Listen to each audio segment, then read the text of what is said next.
নমস্কাৰ সকলোকে স্বাগতম জনাইছো। মই তোমালোকৰ মাজত দুটা ধুনীয়া কোৱেশ্চন লৈ আহিছো।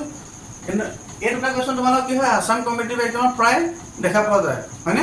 যদি তোমালোকে এনেকুৱা কোৱেশ্চন পোৱা তেতিয়াহ'লে তোমালোকে সেকেন্ডৰ কেনেদৰে সলভ কৰিব পাৰিবা আমি তাক শিকো আহা, হয়নে?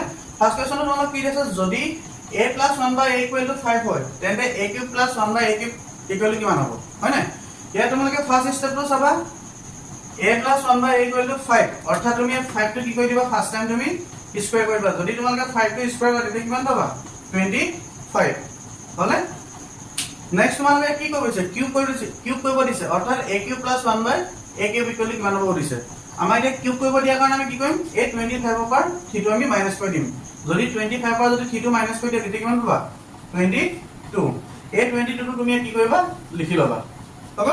নেক্সট স্টেপটো চাবা, আমাৰ ইয়াত a + 1/a = কিমান আছিল, 5 দি আছিল। এই 22 লগত আমি কি কৰিম, 5 টো পূৰণ কৰি দিম।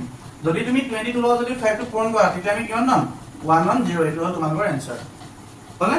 নেক্সট তোমালোকে 2 নম্বৰ কোৱেশ্চনটো তোমালোকে মোক কমেন্ট সেকশনত কমেন্ট কৰিবা। আৰু যদি তোমালোকে কিউব যদি দিয়া নাথাকে বা তোমালোকে কেতিয়াবা স্কয়াৰ দিয়া থাকিব তেতিয়াহ'লে তোমালোকে কি কৰিবা, স্কয়াৰটো মানে কি কৰিবা, ইয়াত মাইনাস কৰি দিবা। যদি কিউব দিয়া থাকে কিউব মাইনাস কৰিবা, স্কয়াৰ দিয়া থাকিলে স্কয়াৰ মাইনাস কৰিবা, হলে? যদি তোমালোকৰ এনেকুৱা ধুনীয়া ধুনীয়া কোৱেশ্চন যদি লাগে তেতিয়াহ'লে মোৰ চেনেলটো সাবস্ক্ৰাইব কৰি থবা।